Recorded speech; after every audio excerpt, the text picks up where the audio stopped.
बाद जरा जम्मू कश्मीर के हवाले से जम्मू कश्मीर के बजट की तैयारियों को लेकर जो है इंतजामिया काफ़ी मुतहरिक नज़र आ रही है। हुकूमत की जानिब से भी तैयारियां की जा रही हैं और इस सिलसिले में मुख्तलिफ महकमों के अफसरान को भी कुछ जिम्मेदारियां भी दी गई हैं। और जम्मू कश्मीर के हवाले से अगर हम बजट की बात करेंगे तो जम्मू कश्मीर जो हुकूमत है इस सिलसिले में वो लगातार तैयारियां कर रही हैं।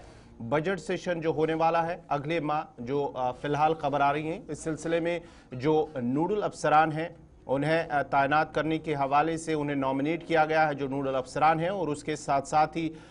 जो क्वेश्चन सेल्स हैं उन्हें भी कंस्टिट्यूट किया गया है और साथ ही साथ जो हेड ऑफ डिपार्टमेंट्स हैं उन्हें जो हिदायत है वो दी गई है कि वो एंटायर सेशन के दौरान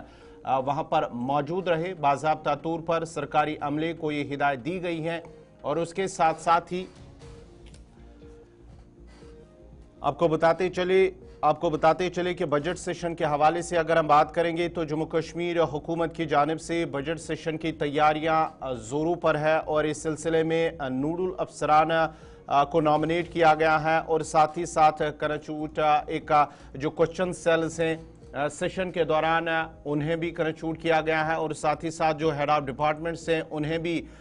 इस पूरे सेशन के दौरान जो भी बजट सेशन रहेगा यानी कि अगले माह से जो शुरू होने वाला है इस सेशन के दौरान हेड ऑफ द डिपार्टमेंट्स को ये हिदायत दी गई है ये वो पूरे सेशन के दौरान वहां पर मौजूद रहे। 3 मार्च 2025 को बजट सेशन शुरू होगा। इंतजामिया के तमाम महकमों को हिदायत दी गई है कि नोडल अफसरान की तकर्री करेंगे। महकमाना सतह पर डिपार्टमेंटल लेवल पर वो सवालिया सेल कायम करेंगे, क्वेश्चन सेल कायम किया जाएगा। और जो हमारे पास आदादोशुमार सरकारी ज़राए से मौजूद हैं उनके मुताबिक महकमों के जो सरबराहान हैं, हेड ऑफ डिपार्टमेंट हैं, उनको हिदायत दी गई है कि वो नोडल अफसरान को नामजद करेंगे। सेशन के दौरान बर वक्त और दुरुस्त जवाबात फराहम करने के लिए सवालिया सेल कायम करेंगे, यानी जो मुमकिन तौर पर MLAs की तरफ से सवालात डिपार्टमेंट के ताल्लुक से पूछे जा सकते हैं, उनका जवाब वक्त पर हो जब मांगा जाएगा तो वो भी मौजूद होना चाहिए। इस हुक्मनामे के मुताबिक ये भी लाजमी करार दिया गया है कि तमाम सरकारी मुलाजमीन सेशन के दौरान अपने मुतलका दफातर में तैनात रहेंगे ताकि कार्रवाई को खुश असलूबी से चलाया जा सके, किसी की गैरहाजिरी ना हो, इस बात को यकीनी बनाया जाए। हुक्मनामे के मुताबिक कोई भी अफसर या एहलकार सेशन के दौरान पेश की मंजूरी के बगैर अपना स्टेशन नहीं छोड़ेगा ताकि कार्रवाई को हमवार तरीके से या कार्रवाई के हमवार इनेकाद को यकीनी बनाया जाए। इसमें मजीद ये भी पता चलता है कि एडमिनिस्ट्रेटिव सेक्रेटरीज और महकमों के जो सरबराहान हैं इनको हिदायत की तामील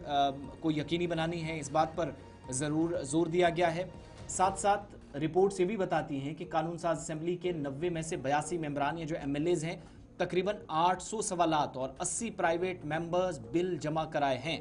तो आप अंदाज़ा लगाइएगा कि वो जवाब कहाँ से 800 सवालों का आएगा। कानून साज असेंबली के स्पीकर ने हर MLA को 20 सवालात पेश करने की हिदायत दी थी। परसों इस प्रोग्राम में हमने आपको बताया 10 स्टार्स और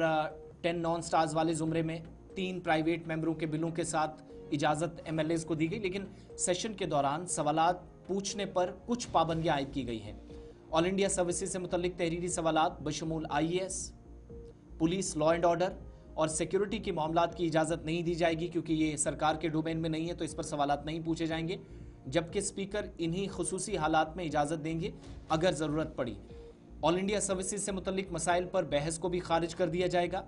कानून साज असेंबली का आखिरी बजट इजलास जनवरी-फरवरी 2018 में मुनक्किद हुआ था और ये सेशन खास अहमियत का हामिल है क्योंकि जून 2018 में महबूबा मुफ्ती की क़यादत वाली हुकूमत के खात्मे के बाद PDP के साथ BJP के इत्तेहाद से दस्तबरदारी के बाद पहला बजट इजलास होने जा रहा और इसके बाद सदर और गवर्नर राज नाफिज हुआ, जिसके नतीजे में दफ़ा 370 को मनसूख किया गया। अगस्त 2019 में आईनी तब्दीलियाँ हुई, 2 मरकज़ के ज़ेर इंतज़ाम इलाके बना दिए गए और जम्मू कश्मीर व लद्दाख अलग अलग UTs जो साबिका रियासत थी उस तारीखी रियासत को तकसीम कर दिया गया। लेकिन जब बजट सेशन की तरफ जा रहे हैं तो ये बड़ा मौका है जिस पर सबको इस बात के लिए भी जिम्मेदारियां दी गई हैं कि कम से कम अपने डोमेन में रहकर वही चीज़ें पूछी जाएं जो आप पूछ सकते हैं। लॉ एंड ऑर्डर के हवाले से सवालात नहीं लिए जाएंगे और अगर कोई बहस इस तरह की शुरू करने की बात होती है तो उनको भी खारिज कर दिया जाएगा।